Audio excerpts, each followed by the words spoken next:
ایک دن کچھ لوگ اکٹھے ہوئے دمشق میں، حضرت بلال تھے، وہاں لوگ اکٹھے ہوئے اور انہوں نے کہا کہ رسول کریم صلی اللہ علیہ وسلم کے وقت میں بلال اذان دیا کرتا تھا، ہم چاہتے ہیں کہ ہم بلال پھر اذان دے۔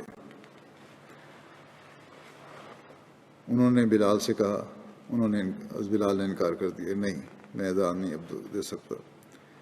بلال نے کہا کہ رسول کریم صلی اللہ علیہ وسلم کے بعد میں اذان نہیں دوں گا، کیونکہ جب بھی میں اذان دینے کا ارادہ کرتا ہوں تو رسول کریم صلی اللہ علیہ وسلم کا زمانہ مبارک میرے سامنے آ جاتا ہے، میری جذباتی کیفیت ہو جاتی ہے، اس لیے میں اذان نہیں دے سکتا، میری برداشت سے یہ بات باہر ہو جاتی ہے۔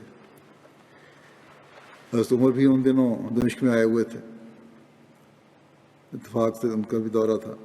لوگوں نے حضرت عمر سے عرض کیا کہ آپ بلال سے کہیے کہ اذان دے۔ ہم میں وہ لوگ بھی ہیں جنہوں نے رسول کریم صلی اللہ علیہ وسلم کو دیکھا ہے اور ہمارے کان ترس رہے ہیں کہ ہم بلال کی اذان سنیں۔ وہ زمانہ، رسول کریم صلی اللہ علیہ وسلم کا زمانہ ہمارے سامنے آتا ہے، ہمارے تصورات میں حضرت بلال کی اذانیں آتی ہیں، ہم چاہتے ہیں کہ حقیقت میں بھی ایک دفعہ اذان سنیں بلال کی، وہ زمانہ ہمارے سامنے اچھی طرح گھوم جائے۔ اور ہم میں وہ بھی ہیں جنہوں نے رسول کریم صلی اللہ علیہ وسلم کا زمانہ نہیں دیکھا، صرف باتیں سنی ہیں۔ ایسے لوگ بھی تھے وہاں موجود، ان کے دل خواہش رکھتے ہیں کہ اس شخص کی اذان سن لیں جس کی اذان رسول کریم صلی اللہ علیہ وسلم سنا کرتے تھے اور آپ کو پسند بھی تھی۔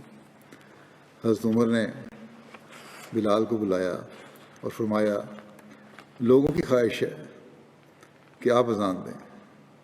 آپ نے فرمایا، آپ خلیفہ وقت ہیں، آپ کی خواہش ہے تو میں اذان دے دیتا ہوں، لیکن میرا دل برداشت نہیں کر سکتا، یہ بتا دوں میں۔ حضرت بلال کھڑے ہو جاتے ہیں اور بلند آواز سے اسی رنگ میں اذان دیتے ہیں جس رنگ میں وہ رسول کریم صلی اللہ علیہ وسلم کے زمانہ میں اذان دیا کرتے تھے۔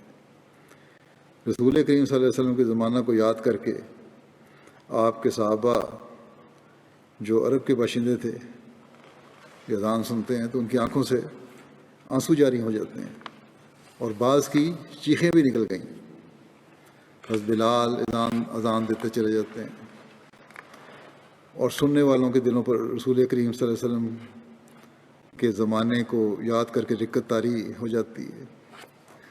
لیکن حضرت بلال جو حبشی تھے، جن سے عربوں نے خدمتیں لیں، جنہیں عربوں سے کوئی خونی رشتہ نہیں تھا اور نہ بھائی چارے کا تعلق تھا، ہم نے دیکھنا ہے کہ خود ان کے دل پر کیا اثر ہوا۔ یہ تو اثر ہوا نا ان عربوں کا جو آن وسلم کے زمانے کے تھے، ان کو زمانہ یاد آ گیا۔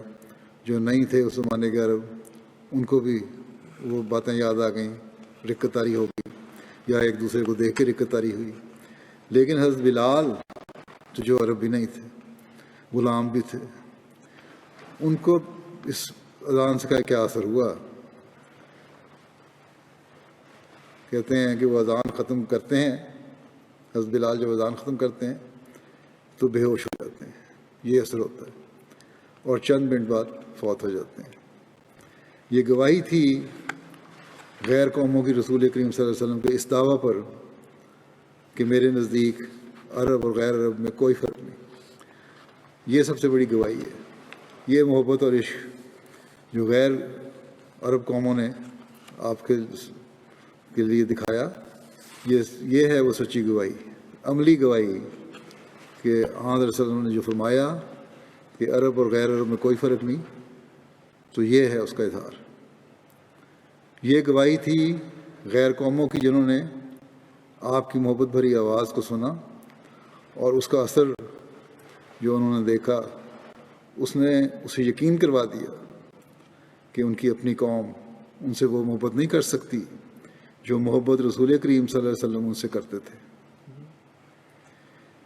یہ تھے ہمارے سیدنا بلال، جنہوں نے اپنے آقا و مطاع سے عشق و وفا کے اور اللہ تعالیٰ کی توحید کو اپنے دل میں بٹھانے اور پھر اس کے عملی اظہار کے وہ نمونے قائم کیے جو ہمارے لیے اسوہ ہیں، ہمارے لیے پاک نمونہ ہے۔ اور پھر حضرت صلی اللہ علیہ وسلم کی وہی اپنے اس غلام سے محبت و شفقت کی وہ داستانیں ہیں جن کی نظیر ہمیں دنیا میں کہیں اور نظر نہیں آ سکتی. اور یہی وہ چیز ہے جو آج بھی محبت اور پیار کی فضاؤں کو پیدا کر سکتی ہے، بھائی چارے کو پیدا کر سکتی ہے اور غلامی کی زنجیروں کو توڑ سکتی ہے.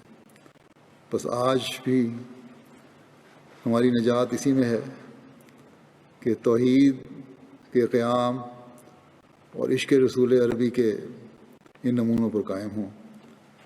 اللہ تعالیٰ اس کی ہمیں توفیق عطا فرمائے.